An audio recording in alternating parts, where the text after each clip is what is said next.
திருச்சி அரசு மருத்துவமனை ஸ்கேன் ஊழியரை தகாத வார்த்தைகளால் பேசி காலால் எட்டி உதைத்த சட்டக்கல்லூரி மாணவி கைது செய்யப்பட்ட சம்பவம் பரபரப்பை ஏற்படுத்தியுள்ளது. கூடுதல் விவரங்களை செய்தியாளர் தினேஷ் வழங்க கேட்கலாம். தினேஷ் வணக்கம். அரசு மருத்துவமனை ஊழியருக்கும் சட்டக்கல்லூரி மாணவிக்கும் ஏற்பட்ட மோதலுக்கான காரணம் என்ன? தற்போது மாணவி மீது எஃப்ஐஆர் பதியப்பட்டு கைது செய்யப்பட்டிருக்கிறாரா அல்லது விசாரணைக்காகவா? என்ன நிலவரம்? வணக்கம். அதாவது திருச்சி அரசு தலைமை மருத்துவமனையில் ஸ்கேன் டெக்னீஷியனாக பணியாற்றி வருவர் வில்லியம் சார்லஸ். இவர் நேற்று வழக்கம் போல் பணியில் ஈடுபட்ட போது திருச்சி அரசு சட்டக்கல்லூரியில் பயிலும் மாணவியான கிரிஜா என்பவர் தனது உறவினர் ஒருவரை ஸ்கேன் செய்வதற்காக அழைத்து வந்துள்ளார்.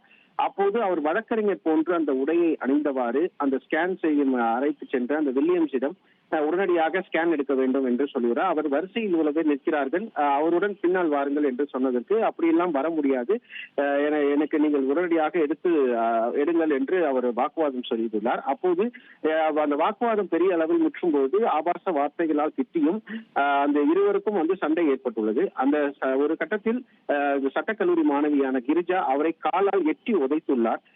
மேலும் அதை எட்டி உதைத்த பிறகு கடுமையான வார்த்தைகளால் அந்த வில்லியம்ஸை திட்டியதோடு திட்டியுள்ளார். இந்த காட்சிகள் தற்போது சமூக வலைதளங்களில் வெளியாகி இருக்கிறது.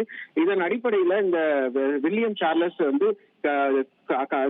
அரசு மருத்துவனுடைய காவல் நிலையத்தில் புகார் கொடுத்து அந்த புகாரின் பேரில் அவர் மீது ஆபாசமாக திட்டுதல், பொது இடத்தில் இது போன்ற செயலில் ஈடுபடுதல், அரசு ஊழியர் பணி செய்ய விடாமல் தடுத்தல், கொலை மிரட்டல் உள்ளிட்ட 8 பிரிவுகளின் கீழ் வழக்கு பதிவு செய்து அந்த சட்டக்கல்லூரி மாணவியை கைது செய்து சிறையில் அடைத்துள்ளனர்.